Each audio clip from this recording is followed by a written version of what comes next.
الحمد لله رب العالمين، وصلى الله على سيدنا محمد وعلى آله وصحبه أجمعين. قال لي مسلمان خذ تعالى عند كتابي عزيزات بجد سورة الناس معني وفعمك تفسيري وزانبا قلت بيجي خذ تعالى عند كتابي عظيم بيقول أعوذ برب الناس، أي بيجي يا محمد عليه الصلاة والسلام أمتي أمتة محمد عليه الصلاة والسلام بيجن ما خافتك جم خذ تعالى. قل أعوذ برب الناس مخافت جم خذ تعالى أو خداي وملت كشكي خلق كري أمري ملت كشكي دستا أو كان تشتي خراب درا مخي أو كان وسوسي خراب درا إسيخي حر تشتي بدسوية.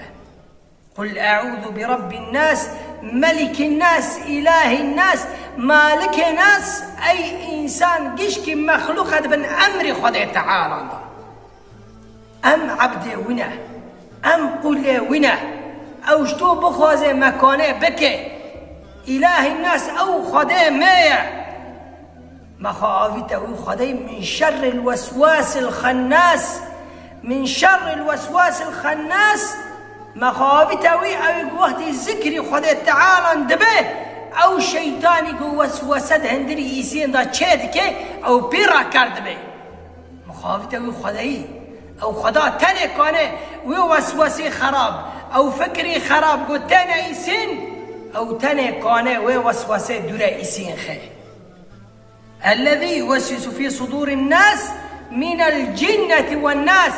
يا ربي توسوسين رند خراب قش كدورا مخي أو شيطانا أو إنسانا وسوسة شيطان جي كيو إنساني بني شيطانا جي وسوسة ري خراب دكي برتا إنسان جي هنا خراب ري خراب دكي برتا.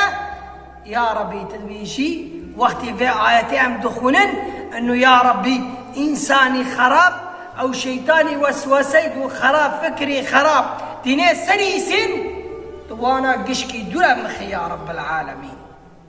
فمعنى في آياتي فتفسير في آياتي كاللي مسلمانا. وصلى الله على سيدنا محمد وعلى آله وصحبه.